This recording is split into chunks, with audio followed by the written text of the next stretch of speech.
Good morning, everyone, and welcome to our end-of-year talk presented by Professor David Crystal, CIOL's Vice President. My name is Sahela Phillips, and I'm the Networks and Training Manager.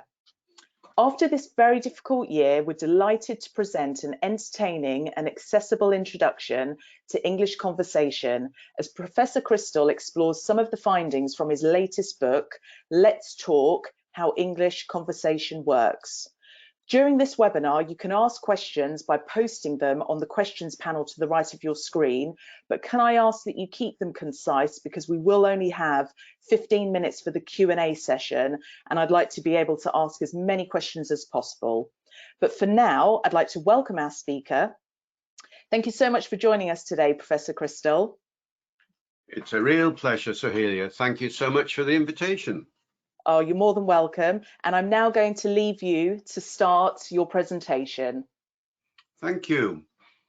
And indeed, what do I say? Good morning, yes, as Sahela does, but where are you? It might be good afternoon, it might be good evening, might even be good night. In some parts of the world, you'll be going to bed immediately after this. That's the wonder of this amazing technology, isn't it? And actually a bit of a complication for conversationalists because, you know, how do you greet people when you don't know where they are or who they are or where they're coming from or anything like that? That's one of the big problems. And that's one of the things I'd like you to be thinking about while I'm talking to you today. You see, I'm talking to you about this book, Let's Talk: How English Conversation Works, and I'm talking to CIOL people. So you've got your language backgrounds all over the world.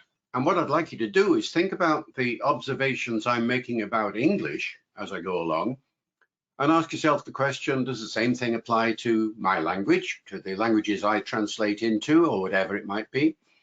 And pay particular attention perhaps to any points of cultural difference that might emerge. I'll be mentioning one or two as we go along. And then in the discussion afterwards, I'd be really interested to hear of any points of difference, you know, the way you, in your language, you do things differently from the way it's done in English, or for that matter, in other dialects of English, because I'm not assuming that everybody around the English-speaking world is going to use conversation in the same kind of way. So that by way of background. And to illustrate the point, I mean, let me start with, in fact, the thing I start about talking about in the book, which is the way in which greetings like good morning and good afternoon and good evening and good night have all kinds of subtle variations. They're not exactly the same. I mean, people sometimes say, oh, I'm learning greetings today in my class. So good morning, good afternoon, good evening, good night. And we'll practice that, you know, and you go around the class and you practice it, whatever the language is. But there are differences, cultural differences to some extent, but even within one culture. So I start the book with this example. What is the difference between good morning and good night? And the answer is difficult to perceive until you start to think about it. And then you ask the question, when do you say good morning? To whom do you say good morning? And this is the essential difference, that you say good morning to one person only once, whereas you can say good night to an individual person as often as you like. So, for instance, say I come into the office and I see Mary as I come into the office, and I say, you know, good morning, Mary. And a few seconds later, I see her again in the corridor. I don't say, good morning, Mary, a second time, not to Mary. If I did, she'd look at me rather oddly. Did you not see me the first time? Am I not so important that you've forgotten? You know, it would be very odd. Sometimes, indeed, we do it inadvertently, don't we? And we say, good morning. Oh, I'm sorry, I've said good morning to you, haven't I already? We apologize for it. We're aware of it in there. Consciously, maybe not, but subconsciously, definitely. But then see the contrast with evening time. I'm leaving the office now, and I say, good night, Mary. Oh, and I forget my bag. So I go back into the office and pick up my bag. And on the way out, I see her again. I say, good night, Mary, good night. Good night. Yeah. Good night. Yes. Good night. I can say good night 10 times to her and it doesn't matter at all, does it? That's the big difference. Greetings and farewells, they're different. Hello and goodbye is the same. We don't normally say hello, hello, hello, hello, hello, although you can do for a joke or something like that. But saying goodbye, well, yes, you're meeting somebody off a train. Hello, lovely to see you. Not hello, hello, hello. No, no, no. But if they're leaving on the train, bye, bye, bye, bye, you know, no problem at all then, is there? So this is the kind of thing I'm doing when I'm talking about conversation. I'm trying to go beneath the surface to dig into the unconscious awareness we all have of conversation. Because when you think about it, it is the most extraordinarily frequent thing. Here's a question for you. Work out, just briefly, in your head, what proportion of your total speaking lifetime is devoted to conversation as opposed to anything else? Now, by anything else, I mean giving a lecture, giving a formal talk, giving a speech, performing a translation task, or whatever it might be. Now, a few years ago, I tried to do this for myself and added up all the time I'd spoken in a particular year in lectures and things like that. And then, as it were, subtracted it from my estimate of the amount of time I spend speaking, chatting, conversing with people generally, you know, with family, friends, and so on. My conclusion was that I spent about 95% of my speaking time in conversation, and only about 5% of my speaking time in doing formal things like what I'm doing now. Well, if that's so, then wouldn't you expect most studies of a language to be based on the conversation of that language? And the irony is that actually, that hardly ever happens. You know, most of the big studies that have been done on language, they're done on much more formal kinds of interaction. You know, when I remember when I was working on Randolph Quirk's Survey of English Usage back in the 1960s, this was, but still the same point applies today. And we were analyzing all spoken language from all over the place, but they were things like, you know, BBC talks and sermons and sports commentaries and all that sort of thing. And of course, some conversation too. But the majority of the extracts that we were analyzing were not of an everyday domestic colloquial kind. And one asks why. And when you think about it, the answer is obvious. How do you get at it? This was my biggest problem when I decided to write this book. How do I get at it? It's been the problem my whole life. Any linguist would find this problem a problem too. You know, do I get my microphone and I come up to you and I say, excuse me, can you give me an example, some speech, some nice, natural, conversational English, please? Well, obviously not. As soon as people see a microphone, they're going to shut up, aren't they? No, it's how do you get hold of it? How do you record it? Because you've got to record it to analyze it, either audio or video, and it's got to be good quality recording too. I remember once upon a time, before people got ethically rather more aware, back in the 60s and so on, when we were trying to get at conversation, we used to hide the microphone, you know, under the table or behind a curtain or something, and people would come into the office for a chat and we'd record everything. We'd tell them afterwards, of course, but the recording wasn't very good because people move around, and if it's microphones under the table, people would bang the table, you know, and the recording was awful. No, difficult to get at, you see. I'll tell you how I got at it eventually and how many other people have got at it as well. Bit of subterfuge, but subterfuge that you explain, of course, later. This is what I used to do. I used to invite people around to my house and tell them that I wanted to record them because I thought their accents were lovely. So, you know, come round to my place and I'd like to record your accent. And people go, oh, really? Oh, it's my accent. Oh, yes, of course I'll come. You know? So around they come. And they come into the front room.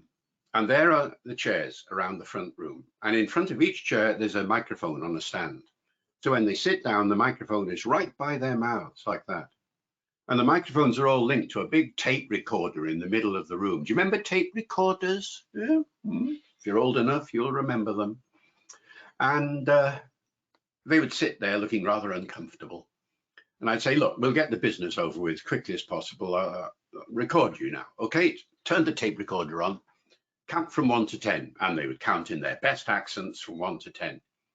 And when I'd done that, I would switch the tape recorder off and say, there we are. You see, it wasn't so bad, was it? Now have a drink and let's how are you doing? And we'd start having a chat. Oh, sorry, I've got a telephone call I've got to make. I'll leave you to it for a little while. And off I would go for my supposed telephone call. And it kept me away for a quarter of an hour or more. Apologized when I went back while they carry on chatting. Now, the point is, you see, having seen the tape recorder switched off, they no longer felt constrained by it, but they didn't move the microphone because, well, what was the point? It wasn't in their way. And as a result, of course, you perceive what I've done.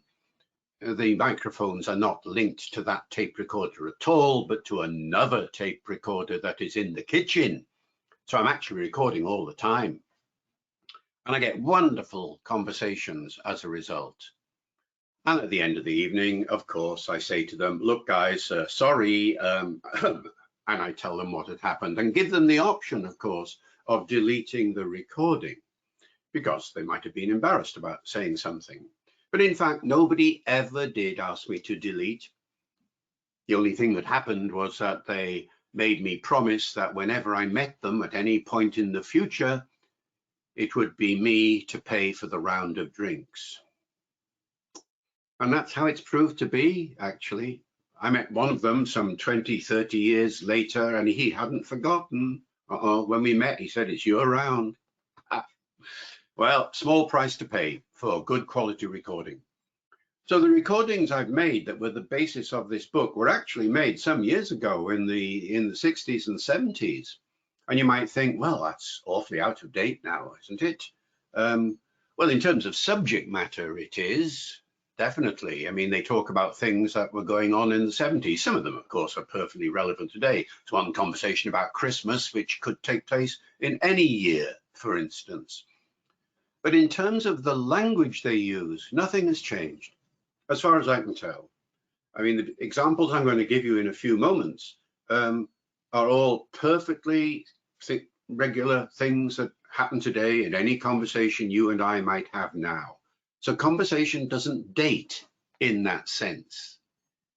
And indeed, we can go back further than the 60s and 70s. If you go back to recordings, that is transcript recordings of conversation that took place in the 17th century, the 18th century and 19th century, you find that they are ever so similar, subject matter aside, to the kind of conversations that we're having today. What sort of conversations? Oh, you know, transcripts of court conversations, for instance, informal conversations between people in a courtroom, which are transcribed pretty accurately. Or somebody like Jonathan Swift writing a book on English conversation in which he transcribes the sort of conversations that he and his friends have pretty accurately too. And in fact, you can go back 1,000 years to the very first conversation recorded in English by Bishop Alfrich, or Abbot Alfrich. It's called Alfrich's Colloquy, and it was written down around about the year 1000. And parts of it are as colloquial as you could imagine. It's a dialogue between a teacher and his students, and the students have to imagine themselves as being in different occupations. And you have a dialogue that goes along in Old English, of course, but if I translate it into modern English, it goes like this, you know. What do you do for a living? Oh, I'm a hunter. Who'd you hunt for? Oh, the king. And it, you know, bang, bong, bong, bong. Nice, short, elliptical sentences like that. It's a conversation that we could have had these days, only it was 1,000 years ago. So just because I'm using a corpus from a few years ago doesn't mean to say that it's irrelevant. Well, you be the judge, because when I give examples from it in a moment, you can establish for yourselves whether these examples are relevant to the way you speak in English now. And then the interesting point, in my other languages, do people use these conventions in a similar sort of way or in a different sort of way? Well, here are some examples. For instance, go to any textbook introducing a language to learners, and you will get conversations. The motivation for the conversation is usually a point of grammar. You know, we're teaching the present tense or plurals or the comparative or something like that. And so there'll be a conversation in which there are lots of examples of the present tense or whatever it might be. And the textbook writer is being a clever chap or whatever, is going to take you down into a shop or into a restaurant or a tourist in the Tower of London or whatever it might be as the context for all of this. But have you noticed that these conversations are all pretty regular things? There's often a mother and a father and a boy and a girl, for instance, in a typical these days family. Yeah, how many single parents are there out there these days?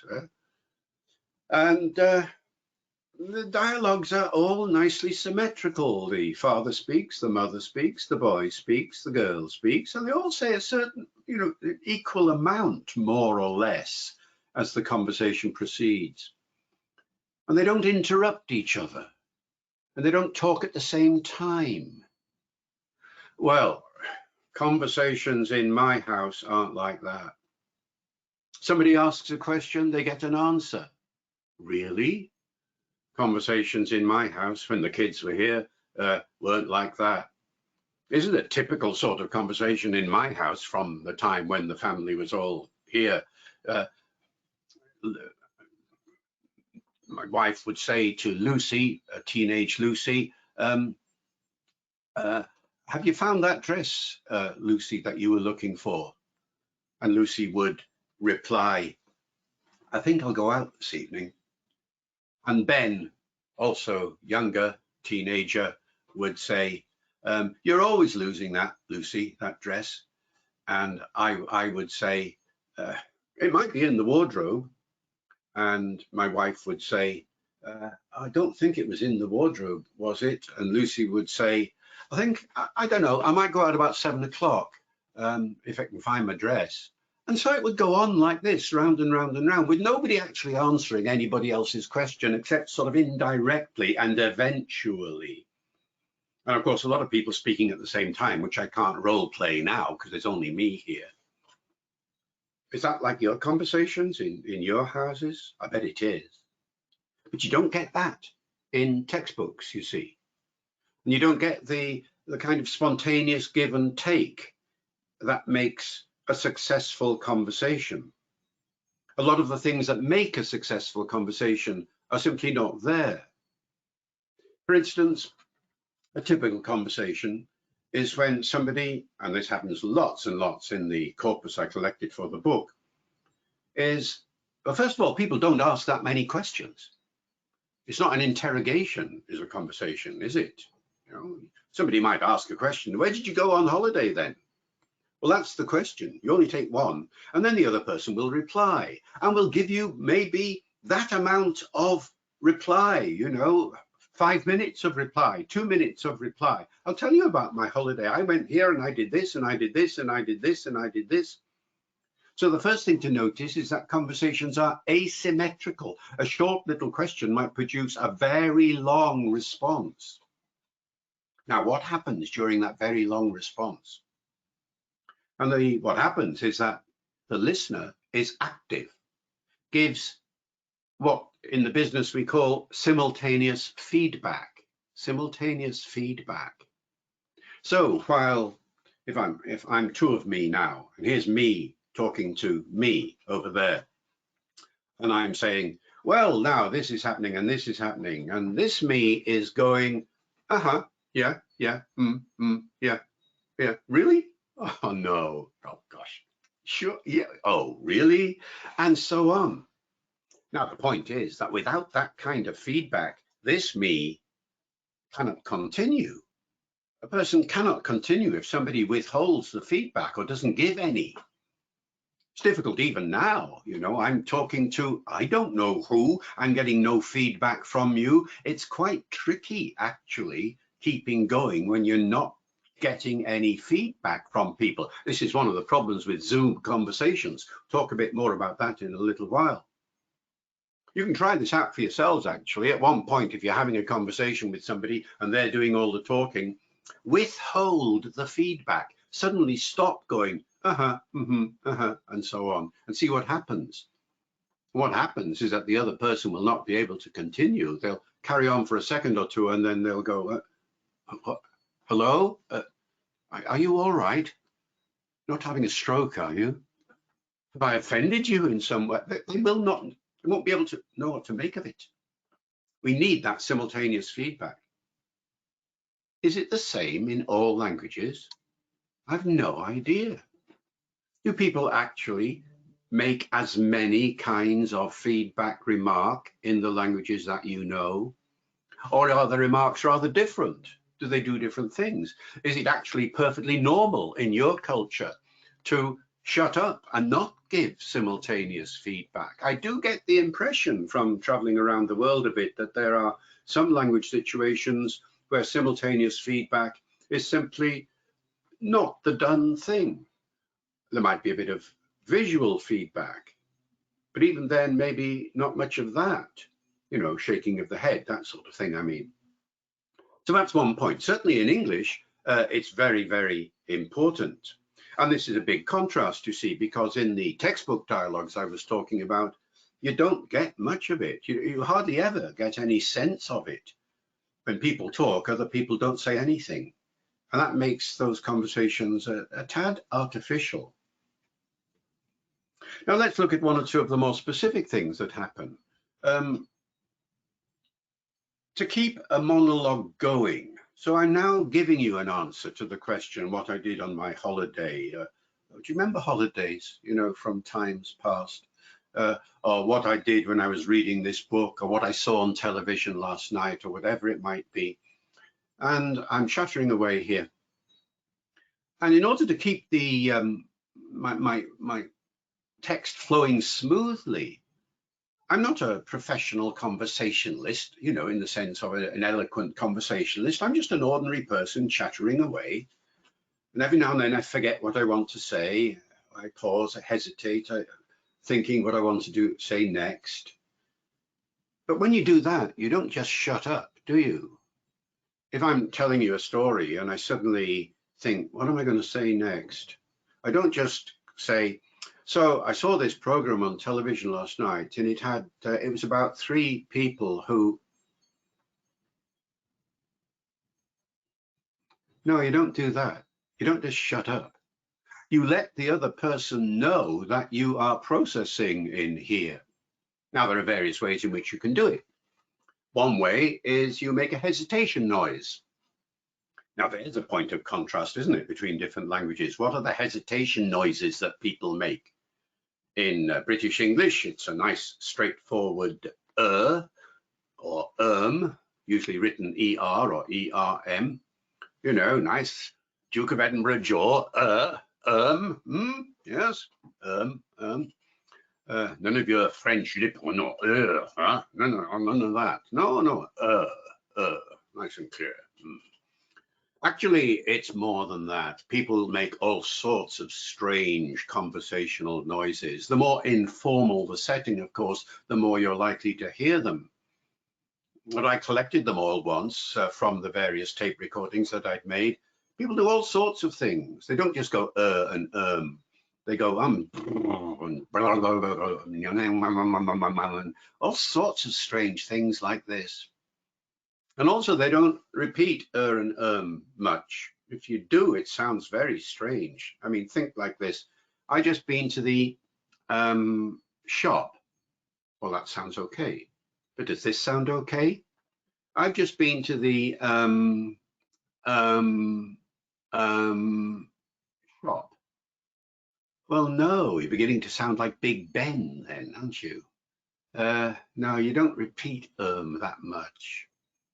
Of course, you can then substitute it by a nonsense word to show that you are processing. And this is very important too in informal conversation. I've been to the thingamajig, the whatchamacallit, the what's it's, the doodah, well, we don't overuse those, but we do use them a lot. Again, point of difference with other languages. I presume that all languages have got nonsense words of this kind. There's a challenge. So you're translating somebody who uses one of these nonsense words. Do you translate it? I don't know. Interesting. So nonsense words will help. And then did you notice at the end, Now these are important things. They're sometimes called filler clauses or comment clauses. Terminology varies a lot, and there are quite a lot of them in English. You see, I mean, mind you. And then they can be more complex, like trouble is, or to put it another way, or let me put it like this. And all of these expressions, dozens of them, hundreds of them actually in English, and I guess in other languages too. Now, don't dismiss these out of hand. These are like the oil that makes a conversation flow smoothly. And they all follow grammatical rules. Even follows rules. You can't just put into any part of a sentence and expect it to work. I mean, take a sentence like, John and his friend have just gone to New York. Well, I can put in at the beginning with the right intonation, of course. That's another thing that varies from language to language. John and his friend have just gone to New York. Or I can put it in at the end of the sentence. I can say, John and his friend have just gone to New York, Notice the changed intonation. Or, of course, you can add a nuance. John and his friend have just gone to New York. Ooh, something's up. Now, where can I put it within the sentence? Well, I can say, John and his friend have just gone to, New York. Fine. Could I say this in English or in any language?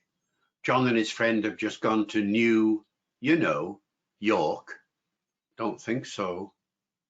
And what about this nuance that you can have in English and maybe in other languages too? John and his, friend have just gone to New York, where now we're talking about a very special kind of friend or relationship, aren't we? So that illustrates the point that these little phrases like and you see and so on are actually, they have grammatical and semantic complications which one needs to know about if one is going to speak English efficiently. And translating them, of course, is very, very tricky, I have no doubt. So that's an example. Now, what other things did I find when I went through this material? I found a great deal of speed taking place. Informal conversation tends to be faster than formal conversation, and certainly much faster than the kind of thing I'm doing at the moment. How do you measure speed? Well, it's tricky. You don't measure it in terms of words per minute because words can be of different lengths, and so you wouldn't get a good, reliable index. But the researchers study syllables per minute. And I'm speaking to you now at the rate of how many syllables per minute do you guess? What figure comes into your head? It's difficult to get a figure, actually, isn't it? And of course, I'm being quite slow at the moment. But when I was talking a few seconds ago, and as I'm talking now, I'm talking to you at the rate of about 250 syllables a minute. Divide by 60, you can see I'm producing 3 or 4 syllables a second. And that's absolutely normal for a talk like this. And actually, you'd have this kind of speed for many a monologue in a conversation. Certainly, you wouldn't want to go much slower. If I were to speak at 200 syllables a minute, You notice the difference perhaps now. This is 200 syllables a minute. This is the speed of somebody reading the news on Radio 4. Good evening. Here is the news. In London today, the Prime Minister did something or other, 200 syllables a minute. Now, the point is that in conversation, and the more informal you go, the faster it gets. So in an informal conversation, you're very likely going to have a conversation that goes along at this sort of speed. So now let me give you the next few seconds of my talk. It's 300 syllables a minute. I'm going to be talking to you like this for a little while. It's much faster now. If you want to follow what I'm saying, it's actually a bit more difficult now, isn't it? How to keep up with what I'm saying. You're going too fast, David. Slow down, will you? I want to make notes about this. I want to listen to what you're saying. I understand how you're saying it. And you're going a little bit too fast. Please slow down to 250 syllables a minute. Oh, isn't that so much more comfortable? But in everyday conversation, that speed can go even higher for fragments of sentences. So I've got an example in my recordings where somebody says, I wouldn't have been able to go, if something hadn't happened.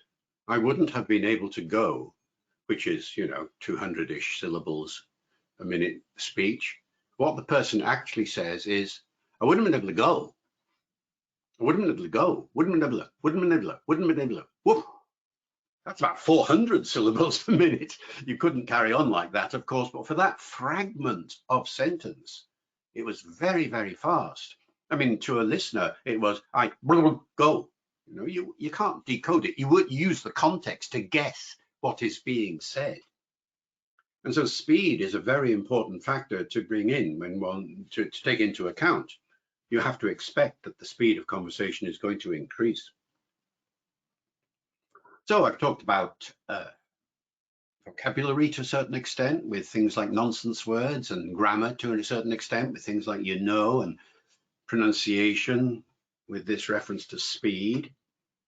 And then there are all the pragmatic factors, the things that you do in order to make the conversation successful. Now, by pragmatics, I mean the study of the choices you make when you use language, the reasons for those choices and the effects that the choices convey.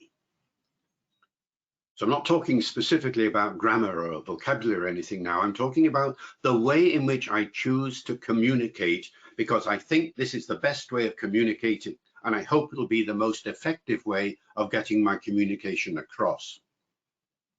So pragmatics is the must-go-to subject for anybody involved in translating and interpreting, obviously, but it's also such an important factor when it comes to judging the success or the failure of an everyday conversation. Because what makes a successful conversation, you see? What is it that at the end of the conversation you think, oh, I enjoyed that? And what is it that makes it at the end of a conversation you say, that wasn't very pleasant. I'm so glad to get out of that room. And there are all kinds of factors, and it's taken me a whole book to try and explore all the factors.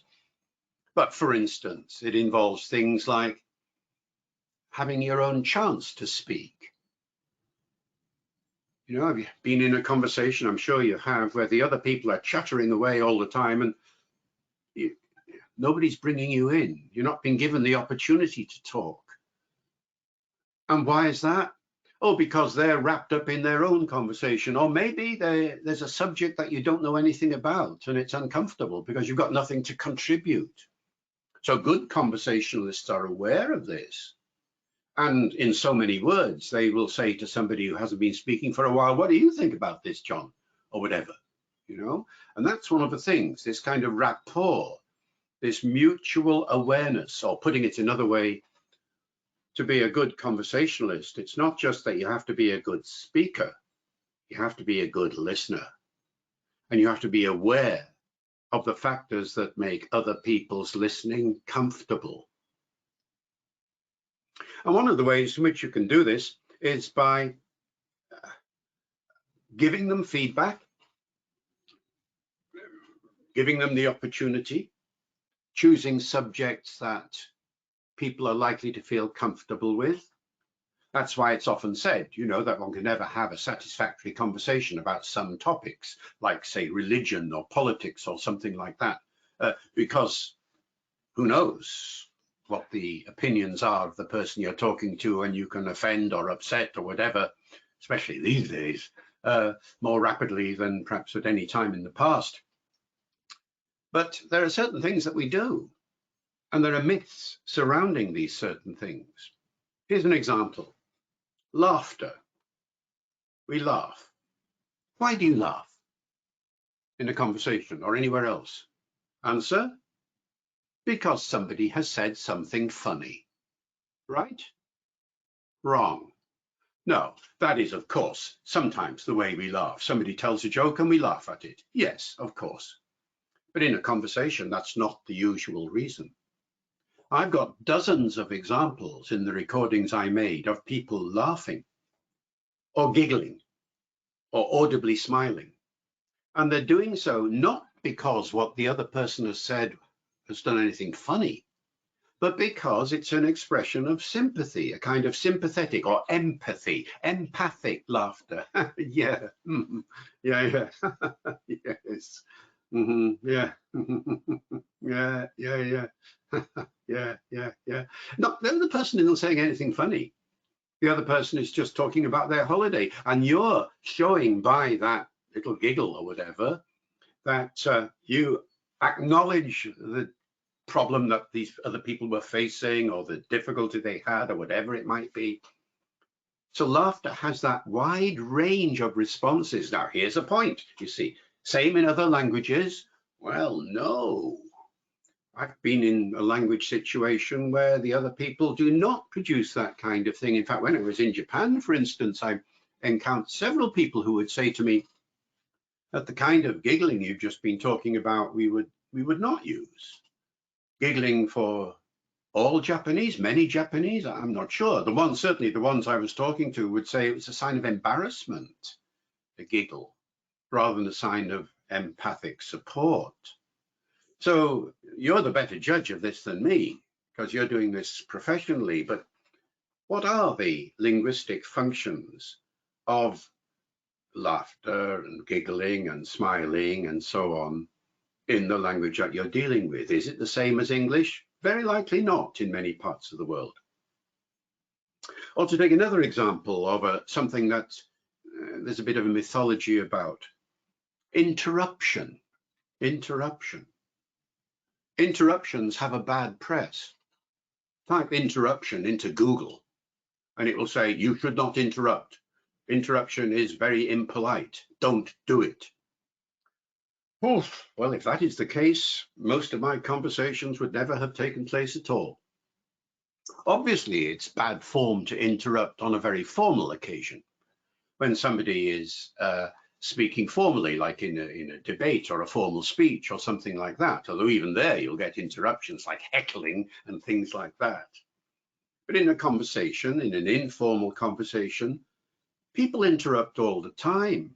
And here's the interesting point. The speaker isn't bothered by it. In fact, the speaker welcomes it, because the purpose of the interruption is to reinforce what the person has been saying, the other person has been saying. The person is talking about, so I had this real problem when I was getting on the boat, and the other person chips in and says, oh yeah, I remember that sort of thing myself too. And the first person doesn't reject that interruption and say, excuse me, please do not interrupt. I am talking about getting on a boat. No. The other person acknowledges immediately that the point they're making is going down well, because they've rung a bell, you know. Ah, yes, it's a rapport function now, showing that we are actually talking about the same sort of thing. You're understanding me. I get it. Your interruption tells me that you've understood what I'm saying and you're with me in this. So interruptions don't always get the bad vibe that some texts will tell us about. So are there any sort of changes in conversation recently? Well, of course, I have to end by saying that the formal part of the talk, we'll have time for questions in a moment, that what I'm doing now is a very unusual situation as far as having a conversation is concerned. Now, most of you out there will already have experienced this. You will have had Zoom conversations of one kind or another. And sometimes, if you're like me, with my family, they're all over the world and we hardly ever see them, but we see them all the time on Zoom now. We have a Zoom conversation every week. And people are having Zoom conversations with friends and relatives and others around the world. And isn't it the case that after a conversation on Zoom goes on for a little while, you're beginning to feel a bit tired, a bit exhausted? Oof, I'm zoomed out, as they say. Oh, now there's the thing. Footnote before I conclude this point, zoomed out. And all the other coinages that have come in as a result of the pandemic. Coinages like, he's a COVID-idiot. Or, you know, we did some corona dodging in the street to avoid each other. Or I'm ISO-desking. Or I've gone quarantitotal. Or the opposite, quarantaholic. Well, you know, in English, there have been hundreds of these coinages in the last 6 or 7 months. I've been collecting some, as have many other linguists. Are they turning up in your languages as well?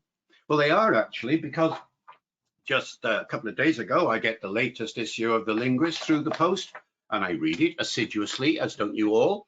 And there's the article on Shaping the World there by Catherine Boyle.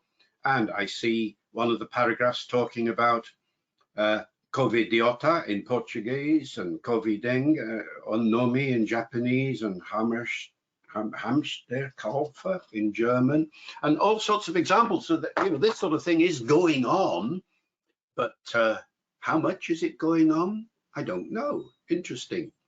So these are coinages that are taking place at the moment, altering the character of conversation to some extent. But the basic Zoom or whatever platform we're using conversation is quite exhausting. And you have to ask why. And the answer is, you already know the answer, I suspect, because I talked about it earlier on in the talk. There's no simultaneous feedback. While you're talking, the people at the other end, whether it's just one person or people in a gallery, you know, 2 or 3 people chatting together, or a whole family or whatever, they're just sitting there listening to you, aren't they? They might chip in every now and again, but it's rather awkward. And there's a lag, usually. The lag can be quite severe. Sometimes it's quite quick. Sometimes it can be 4 or 5 seconds. I was talking to somebody in India the other day, and the lag was 5 seconds before they heard what I said. So you're not going to get that kind of immediate feedback. So as a result, you're on your own in a Zoom conversation. It's a bit like sending an email, you know, where you're on your own. Principle, always read your email before you send it, to avoid somebody immediately emailing back and say, what do you mean? Why did you say that? Well, why did you send your email all in capital letters? You know, whatever. It's the same with Zoom. You see, you can say something and not realize that what you're saying is not going down well, not being understood or whatever, simply because you're not getting the feedback.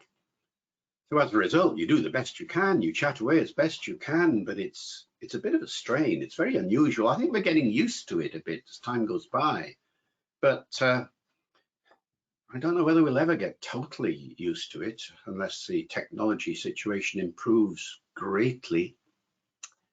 So there are differences in conversational strategy that are taking place at the moment.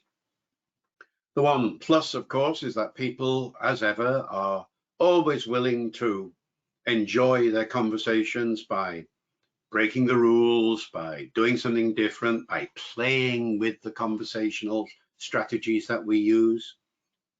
All right, if you can't say good morning more than once, then you can say it lots of times. Good morning, good morning, good morning, good morning, and make a thing of it. Stephen Fry used to do this when he was introducing his television programs. Good evening, good evening, good evening, good evening, he would say, for instance. Or we can make up new words like we've done with the coronavirus situation. In a sense, a conversation is a bit like a drama, a bit like a play in some ways, except the difference is that there are no scripts, and we're all We're all characters in it. We're all playing a part, but without a script. Conversation is more unpredictable than anything you'd see on screen or on a stage. The topic can change at any moment. The turn taking can change. The tone can change. But it's that unpredictability that for me is the most interesting feature of a conversation. You can never at the beginning of a conversation say where it's going to go or how it's going to end. That's the best bit. That's the difference with a talk like this one, because you know when it's going to end, because the speaker will tell you it's going to end. Like now. Thank you very much. Oh, thank you so much. Thank you so much, Professor Crystal. So as you can imagine, we've got lots of questions that have come in. So let's start with the first one. This relates to Chapter 4, Let's Talk Exchanges. This member has said that they don't see a physical versus mental well-being distinction in the two responses, I'm well and I'm good.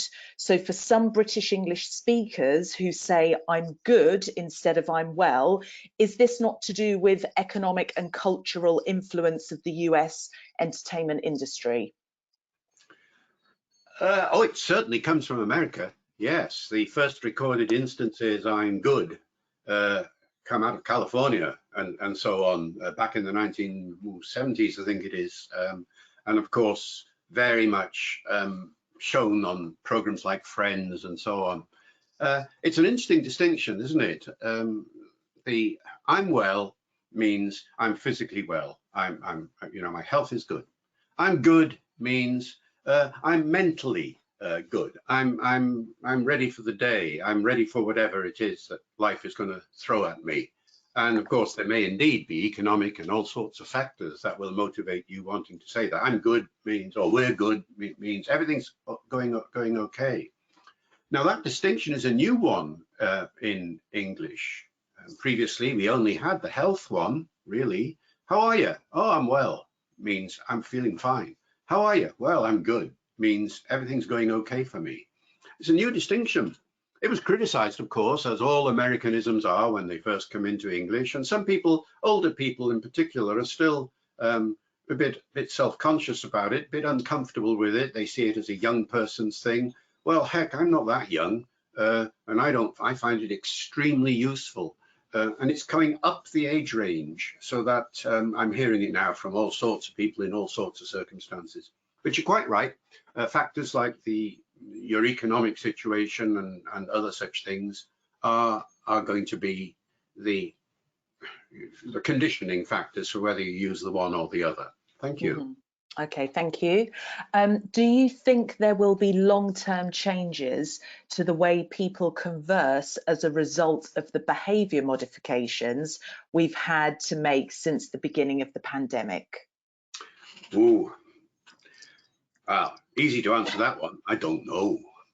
Long-term, possibly. Unlikely. Whenever a new technology comes along or a dramatically new social situation, you do immediately get linguistic consequences. Of course you do. But how long-term are they? Well, it's too soon to say in relation to the pandemic.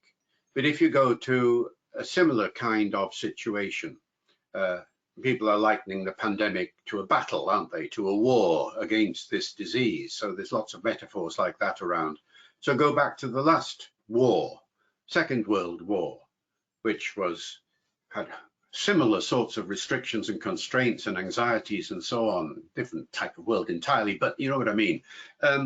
And you ask, well, what are the long-term linguistic consequences of that social situation? And actually, they're very limited, aren't they? A certain amount of new vocabulary, a certain number of new idioms, a certain type of new humor, and so on. But new grammar, new conversational strategies generally, new pronunciations, new spellings. The effects are pretty limited, it seems to me. So I'm not expecting most of the coinages and things that have been introduced in the last few months to have a very long life, I have to say. Mind you, that's true of any vocabulary that comes into a language at any time. There was a study done a few years ago of the new words that came into English in the 1970s. And the researcher asked the question, how many of those new words are still in use today? And the answer was only about 25% of them. In other words, 3/4 of the new words that come into English at any one time have a very short shelf life. Some will last, and with the pandemic, certainly some will last.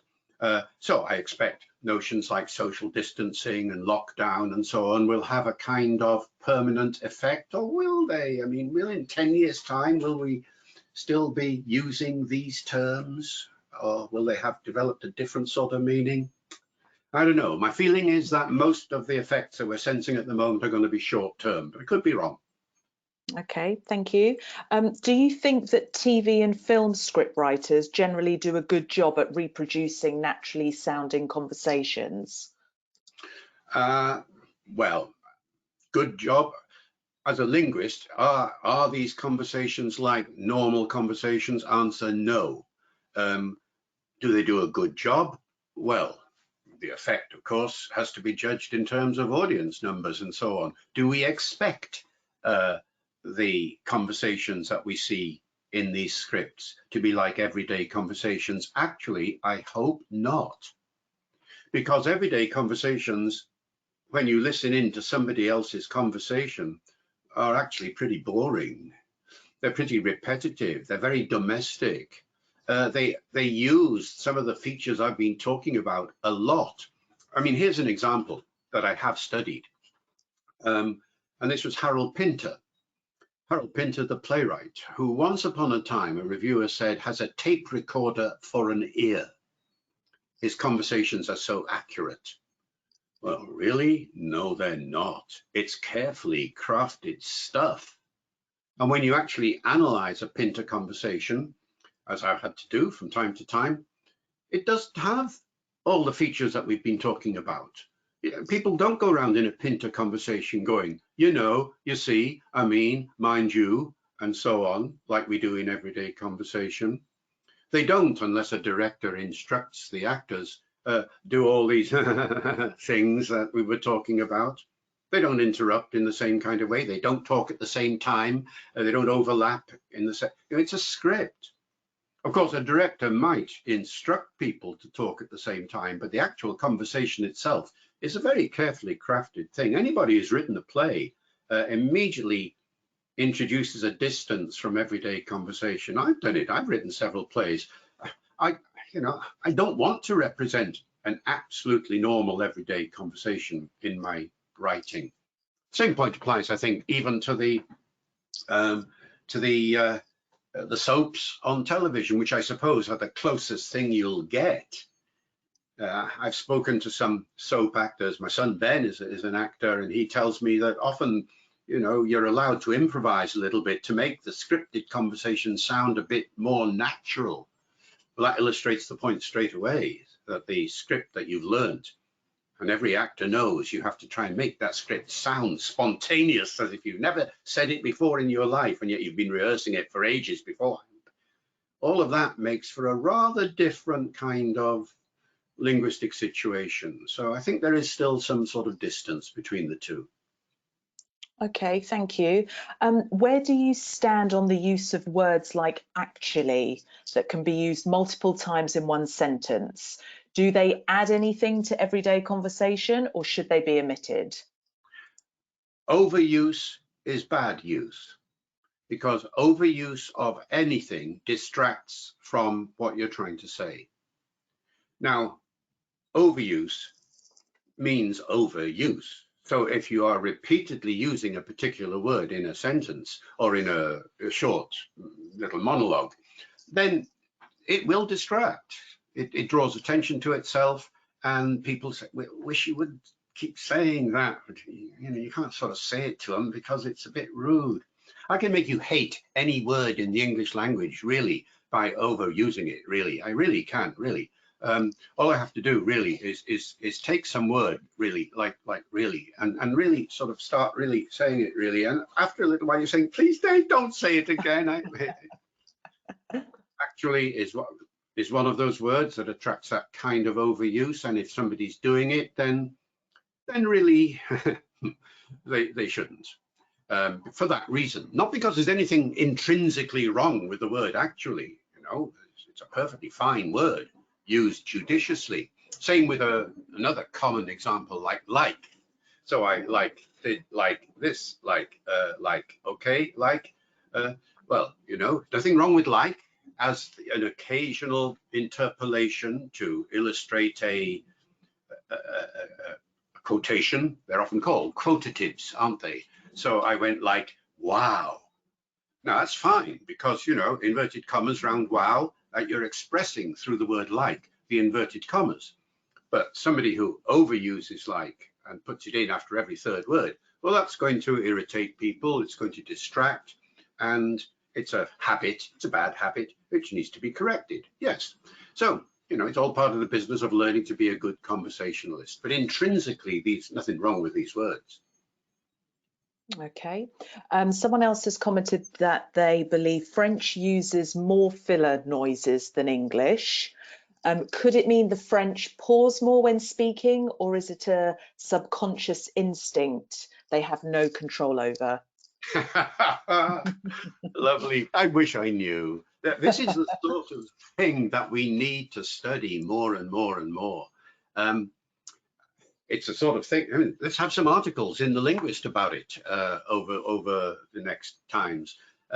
Because I don't know. I mean, I notice as I go around, and I've tried to pick up a fair number of languages over the years, that you do get these conversational fillers and hesitation noises and things, varying enormously from one culture to the next.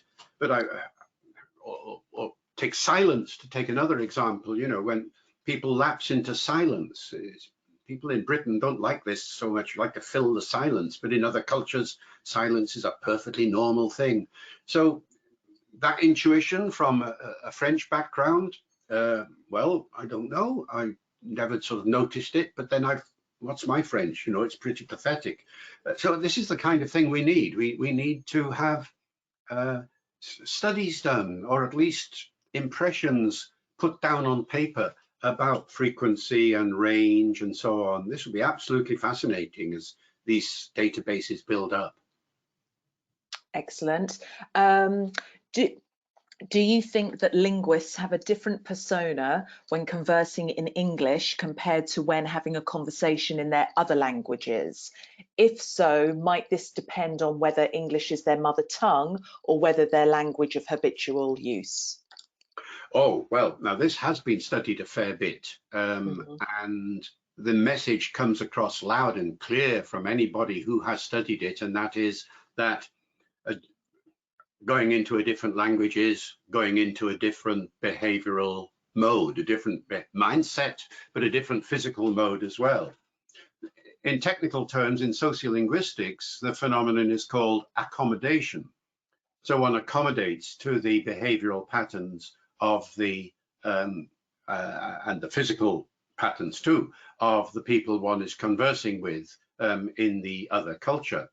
So, you know, the familiar examples like, do you use your hands a lot in certain language backgrounds or not, as the case may be? And, you know, people instinctively, or they accommodate unconsciously, I mean, will gradually, it might take a while, gradually replace their original persona, their original physical behavioral patterns with the new one. This is all part of becoming fluent, behaviorally fluent in the other language. Exactly what these features are is part of the subject of semiotics. Semiotics is a study of things like facial expressions and gestures and the way these differ from language to language, from culture to culture. Yeah, okay, you with me?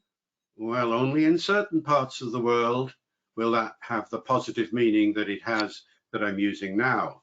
What does that mean in your part of the world? What does this mean in your part of the world? All these things. So you have to learn the contrast as well as the similarities. It's all part of becoming fluent in the body language, if you like, of the language that we're dealing with. How one deals with that, of course, in an audio interaction is tricky because, of course, you can't, and therefore it adds another element of ambiguity into the situation that has to be somehow anticipated and dealt with. That's why your job, you guys out there, is so much more difficult than mine.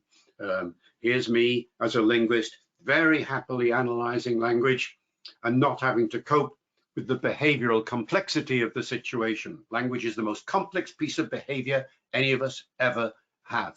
More things go on in speech and in writing than in any other aspect of behavior. I just have to study it. You guys have to translate it and interpret it.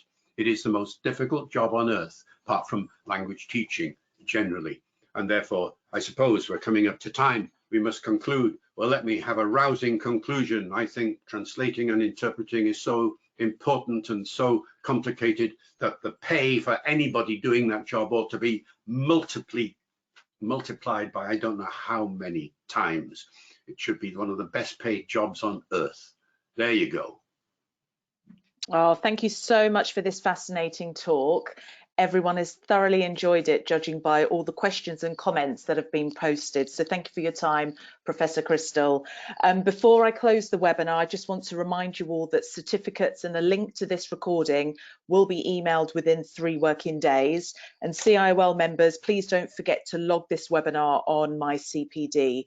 Lastly, we have an interesting program of webinars already lined up for early next year. So do take a look at our website for further details. So I'm going to close the webinar now. Many thanks for listening. Enjoy the festive season and see you all in 2021. Thanks then. Goodbye.